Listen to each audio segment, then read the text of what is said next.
Boa noite, irmãos. Como é bom estar com vocês. Eu creio que Deus tem algo para a sua vida. Basta você confiar, basta você crer e você deixar que Deus faça a diferença no seu viver. Hoje é um dia especial, onde na sua casa nós vamos glorificar o nosso Deus. Então aproveite esses momentos, esses minutos de adoração, esses minutos de palavra e venha refletir no que Deus tem para a sua vida, para a sua família. Reúna a sua família, tá? E ouça a palavra do Senhor, ouça os cânticos aqui agora. Vamos começar cantando um cântico, Vim para Adorar-te. Então é o momento de você então declarar a sua expressão de gratidão a Deus, porque Ele merece toda a honra, toda a glória e todo o louvor. O Júnior vai estar com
Boa noite, meus amados. Eu quero compartilhar a palavra de Deus com vocês. Estamos aqui nesse culto em casa e eu creio que Deus tem algo especial para a sua vida ainda nessa noite. Então eu convido você a abrir a sua Bíblia comigo, abrir o seu coração, para que Deus venha falar profundamente na sua vida ainda essa noite, no nome de Jesus Cristo. Amém? Então vamos ao texto bíblico. Ler um texto que se encontra em Lucas capítulo 15, versículos 25 ao 32. Vamos lá.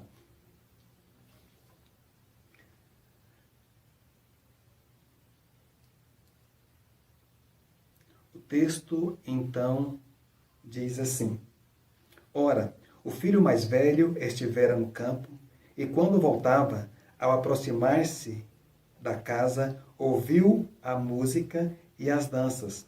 Chamou um dos criados e perguntou-lhe que era aquilo. Ele informou: Veio teu irmão, o teu pai mandou matar o novilho cevado, porque o recuperou com saúde. Ele se indignou e não queria entrar. Saindo, porém, o pai procurava conciliá-lo. Mas ele respondeu a seu pai: Há tantos anos que te sirvo, sem jamais transgredir uma ordem tua, e nunca me destes um cabrito sequer para alegrar-me com os meus irmãos. Vindo, porém, esse teu irmão, que desperdiçou os teus bens com meretrizes, tu mandastes matar para ele o novilho cevado. Então lhe respondeu o pai: Meu filho, tu sempre estás comigo, tudo que é meu é teu. Entretanto, era preciso que nos regozijássemos e nos alegrássemos, porque esse teu irmão estava morto e reviveu, estava perdido e foi achado. Vamos orar em nome de Jesus? Pai, eu rogo nesse momento, nessa noite, nessa quinta-feira, que a tua palavra venha edificar essa vida que está nos ouvindo. Nos dê sabedoria, entendimento desse texto, Pai, de Lucas, capítulo 15, verso 25 ao 32. Que venha ser uma edificação para a minha vida, como para cada um que me ouve ainda essa noite. Eu rogo a Ti e oro em nome de Cristo Jesus. Amém. Meus amados, se observarmos, esse texto ele está ligado ao que nós falamos na quinta-feira, esses dias atrás. Vai completar então nossos estudos aqui nesse texto de capítulo 15 de Lucas.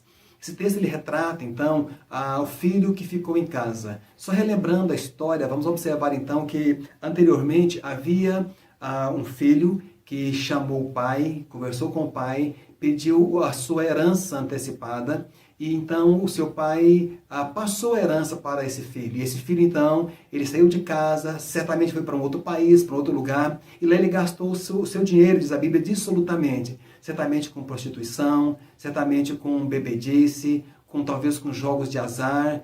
Todo o dinheiro que ele tinha recebido do seu pai, então ele gastou ali. E naqueles dias, não foi dias bons para ele, porque o dinheiro um dia veio acabar, e como acabou? Ele então sentiu a necessidade da casa do pai.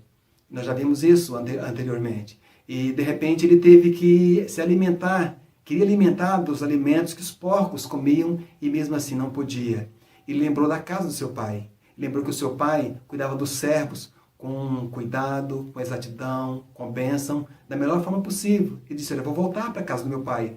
Pode ser que meu pai me receba. Não sou digno de ser chamado seu filho, mas eu quero apenas ser um servo do meu pai. Porque meu pai trata os servos dele com diligência, com muito amor e carinho. Esse filho então voltou para a casa então do seu pai.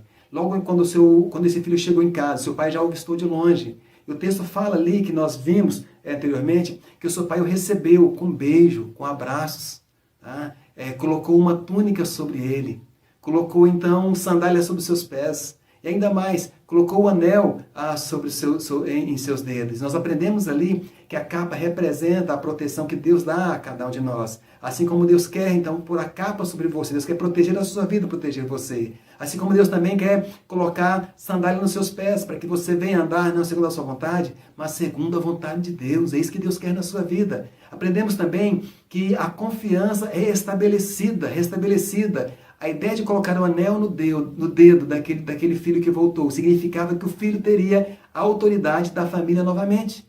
Ele poderia assinar, ele poderia então delegar autoridades sobre a família. Então seu pai o restituiu na sua casa. E o texto fala então que o pai fez uma grande festa, deu uma festa para aquele filho que retornou e voltou. Mandou que matasse o cabrito cevado, aquele preparado para uma ocasião muito especial, e se alegrou juntamente com as pessoas que ele estava, seus amigos, vizinhos e servos que estavam ali. Mas aqui então entra a nossa história para hoje, então entra o nosso texto de hoje. O filho mais velho tinha ficado em casa. E quando o filho mais velho que estava no campo, ele volta para sua casa, ele escuta aquele alarido, ele escuta aquele barulho todo que estava acontecendo na casa do seu pai, na sua casa. E ele fica perguntando: o que está acontecendo? E o texto fala que ele chama a um dos servos que estava e perguntou: que barulho é esse? Que sons são esses? E aquele servo disse: olha, lembra aquele teu irmão que foi embora? Ele voltou E teu pai, então, mandou que matássemos o novilho cevado. Estamos regozijando, fazendo uma grande festa. É muita alegria porque o seu irmão voltou. É decepcionante como essa história começa, então, a desencadear aqui agora. Aquele irmão que ficou em casa, que tinha visto o seu outro irmão sair da sua casa, ir embora, e que agora retorna. O seu irmão não vê ele com muito zelo e com muito amor e com muito carinho. Basicamente, é uma parábola aqui.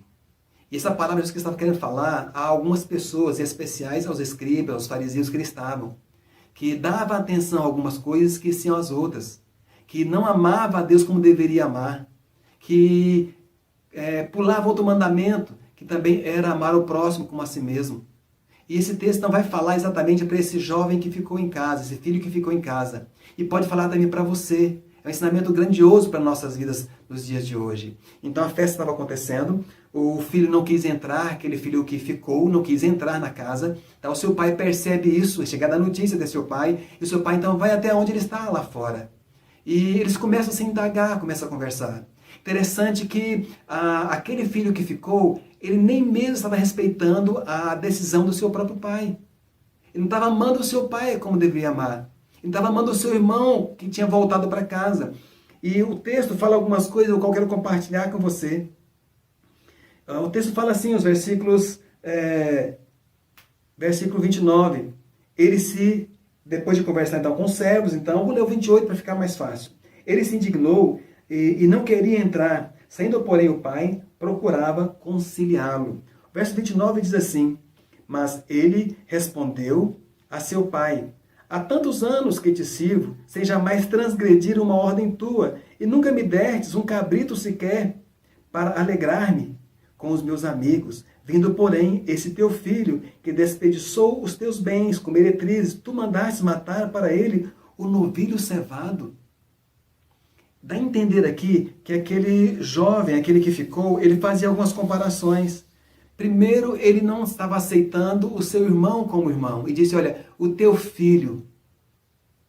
Dá a entender também que ele estava aceitando a autoridade do pai aqui. Fique imaginando se algumas vezes isso não tem acontecido comigo e com você. Nós estamos, às vezes, na casa do pai, nas casas de Deus, mas muitas vezes distante daquilo que Deus quer para nós. Porque o seu pai se alegrou em ter o seu filho de volta. Será que nós estamos entristecendo por algumas pessoas que retornam à casa do Senhor? Será que nós precisamos interceder, orar para que pessoas possam vir mais sim, retornar para casa, retornar para os caminhos do Senhor? Será que não são dias de nós colocarmos nossos joelhos no chão e clamar por pessoas que estão morrendo sem Deus no seu coração, na sua vida? Será qual que é o papel meu e seu como igreja do Senhor? Será que nós temos, de uma certa forma, estamos escondidos, estamos deixando de fazer a vontade de Deus, a qual Deus quer? Será que se voltar alguém para cá, o Senhor, alguém abrir seu coração para receber como Salvador pessoal na sua vida, você vai se alegrar, você vai ficar contente mesmo com isso? Porque esse jovem aqui que ficou em casa, ele não ficou contente com o retorno do seu irmão.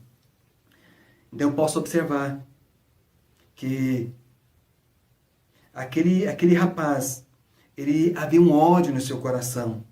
Ele sente um ódio pelo seu irmão. Era muito grave a situação do seu coração na sua vida. A ideia de que ele não entendia que o pecado do seu irmão, de sair da presença do pai, era tão quanto que ele estava sentindo o ódio agora do seu irmão que voltou. Havia uma separação nesse momento no seu coração. Ele não estava gostando, ele não acreditou, ele não gostou do retorno do seu irmão. Era como se ele falasse o seguinte: olha, meu irmão, você tomou a posição de sair, você não pode voltar nunca mais.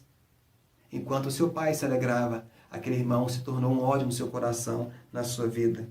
Eu fico imaginando se muitas vezes, muitas pessoas não estão dentro da casa do pai, estão dentro da igreja, mas não têm percebido o que realmente Deus quer para ele, quer para você. Não temos entendido qual é o verdadeiro papel meu e seu na casa do Pai, na casa de Deus. Eu imagino que esse jovem que ficou, o irmão que ficou, quando ele ouviu a festa acontecendo, no meu consentimento, no meu pensamento, ele deveria sim correr, alegrar, porque o seu irmão tinha voltado para casa. Mas, no entanto, ele ficou de fora, nem quis entrar. E quantas vezes nós estamos na casa de Deus, mas não temos percebido a festa, o banquete que Deus tem preparado para cada um de nós? E aquele que ficou começa a indagar o pai. E muitas vezes nós acontecemos isso comigo e com você também. Nós queremos indagar Deus, questionar Deus por algumas questões que Deus quer, que Deus faz em nossas vidas. E muitas vezes em nossa igreja. Não temos percebido o maravilhoso amor de Deus para com aqueles que necessitam e que precisam do seu grandioso amor. O versículo 30 em diante vai dizer assim, eu quero compartilhar ele com vocês. Então o texto diz assim: Vinde, porém, esse teu irmão, que desperdiçou os teus bens com meretrizes, tu mandaste matar para ele o novilho cevado. Então lhe respondeu o pai: Meu filho, tu sempre estás comigo, tudo que é meu é teu. Quantas vezes nós esquecemos, não percebemos isso? Que tudo que é de Deus é seu. Quantas vezes você está na casa do Pai, na casa de Deus, está com o próprio Deus e não tem desfrutado daquilo que Deus tem preparado para a sua vida? Por que você não tem feito isso? Será que é uma falta de harmonia com Deus? Será que é a falta de perceber que tudo que é de Deus é seu? Você não tem entendido, ou você não está sentindo a vontade ao lado do Pai, ao lado de Deus? Nós precisamos então voltar ao nosso pensamento, começar a voltar ao nosso entendimento e perceber que o nosso Deus tem preparado maravilhas para mim e para você. Nós precisamos aprender a usufruir daquilo que Deus tem deixado para cada um de nós. Você não pode, meu amado, ficar na casa do Pai sem perceber que a casa do Pai é sua também. Aquele irmão que ficou, a qualquer momento ele poderia então matar o cabrito e fazer uma festa com seus amigos. Mas ele não quis fazer isso. O texto não diz talvez o porquê aqui. Mas eu quero dizer para você, meu amado, que está me ouvindo nessa noite, você tem acesso à casa do Pai. Você está em intimidade, em comunhão com Deus, você tem acesso à casa do Pai. Eu clamo a você então nessa noite, a direcionar perto de Deus, para buscar, para que Ele possa voltar para perto de você também. Você conquistar aqueles valores que Deus tem preparado para a sua vida, para a sua casa. Não faça como esse jovem que ficou, não. Mas abra o seu coração. Ame ao Senhor. Busque Deus na sua vida. Ama o próximo como se fosse você. Tá? Dedique nesses dias de pandemia a ajudar uns aos outros, não esquecendo de ter uma comunhão perfeita com Deus. São dias que você tem para ler a palavra, são dias que você tem para poder meditar, são dias que você tem para fazer o bem para o seu vizinho, para o seu amigo, para o irmão próximo da igreja. Até mesmo talvez ligar para ele, orar com ele. Faça a diferença nesses dias, porque Deus tem um plano para a sua vida e você pode ser bênção na vida daqueles que estão necessitando de Deus. A sua palavra de amor, o seu conforto pode muito fazer na vida de muitas pessoas. O texto continua dizendo assim: Então lhe respondeu o pai: Meu filho, tu sempre estás comigo, tudo o que é meu é teu. Entretanto, era preciso que nos regozijássemos e nos alegrássemos, porque este teu irmão estava morto e reviveu, estava perdido e foi achado. O pai tentou mostrar para aquele filho que ficou o quão era importante o retorno do seu irmão, como era importante o retorno de uma família juntas ali. Então o pai esperava que o seu próprio irmão que ficou pudesse entender essa questão. Ele não estava entendendo isso. Quantas pessoas, às vezes, estão dentro da igreja, mas não se sentem dono do que é do Pai. Quantas pessoas estão dentro da igreja e não sentem a presença do Pai, mas anda como solitários, longe, não percebe que aquela casa é a sua casa, é a casa de Deus. Então, eu convido você a relembrar essas questões na sua vida. Precisamos entender que Deus é o Deus da nossa vida. Quantas pessoas estão dentro da casa do Pai, mas desobedecem os dois princípios, que é amar a Deus e amar o seu irmão como a si mesmo.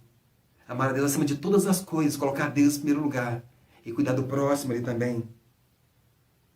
Quantas pessoas estão dentro da igreja, mas está confiando na sua própria justiça, no seu próprio bem-estar, na sua própria palavra, e tem esquecido que Deus tem uma palavra para você e para os demais também. Então aquele filho mais novo voltou para casa. Era momento de agradarmos a ele, abraçá-lo ali, fazer uma festa na família, glorificar a Deus, porque aquele que estava perdido voltou. Deus sim preocupa com aqueles que estão afastados, separados da comunhão com Ele. Deus quer que eles retornem para a sua casa, sejam edificados, se mantenham firmes no Senhor. Então você que está firme na casa do Senhor, se alegre com aqueles que retornam. Você que está na casa do Senhor, viva como filho de Deus. Venha usufruir daquilo que Deus deixou para você, das bênçãos, das bonanças que Deus deu para você, os sinais maravilhosos que Deus tem deixado para a sua igreja. Tá? Deixa Deus usar você da melhor forma possível, porque Deus tem plano sim para a sua vida e Ele quer te abençoar a cada dia mais e mais, em nome de Cristo Jesus. Quero finalizar aqui, meus amados, fazendo algumas conclusões, algumas observações. O mesmo pai que saiu ao encontro do filho pródigo para abraçá-lo, ele sai também para conciliar este filho que ficou, que estava amargurado, que não quis entrar na casa. O remédio para esse filho que ficou era o mesmo remédio para o outro: confessar o seu pecado. Aquele que retornou, ele confessou o seu pecado de afastar do pai. Esse que estava, ele tinha o seu coração endurecido, não tinha um perdão no seu coração. Ele tinha que confessar esse pecado também. Eu quero dizer para você, não fique do lado de fora, mas entre na casa do Pai. Usufrua daquilo que Deus tem para a sua vida. Venha, desfrute da festa, desfrute do banquete que Deus preparou para você. Se regozije, glorifique a Deus. Deixe que Deus venha então ser manifesto na sua vida. Venha ser você então um varão, uma mulher que venha ser usada pelo Senhor em qualquer lugar que você estiver, no nome gracioso de Cristo Jesus. Deixe Deus mudar a sua vida. Deixe Deus usar você. Entre para a casa do Pai. Receba o irmão com amor e carinho, porque essa tarefa é minha, é tarefa sua, é tarefa da igreja, no nome de Cristo Jesus. Eu quero orar com você, quero abençoar a sua vida, em nome de Jesus Cristo. Feche seus olhos comigo, se você assim puder, e receba essa oração em nome de Jesus. Pai, te dou graças, porque Deus Deus sempre presente em nosso meio. Pai, obrigado, porque entendemos aqui que nós precisamos entrarmos na casa do Pai. Nós precisamos sim usufruir de tudo aquilo que Deus tem dado para cada um de nós. Deus, eu clamo a Ti sobre a nossa igreja, Igreja Cristã Evangélica da cidade de Jardim. Nós sejamos bênção onde quer que estejamos. Que esse irmão, que essa irmã que me ouve nessa noite, ela venha ser edificada, venha ser abençoada, meu Pai, em Teu nome santo. Eu rogo a Ti, aqueles que não nos ouvem aqui agora, que se houver alguém que estiver enfermo, venha curá-lo em nome de Jesus Cristo. Se estiver amargurado, traga um coração compadecido, traga, o Pai de amor, alegria nesse coração, que ele venha desfrutar de todas as bonanças de Deus sobre a sua vida, meu Pai. Eu oro por cada um aqui presente, que me ouve aqui agora, eu oro por ele e por ela, em nome de Cristo Jesus. Amém.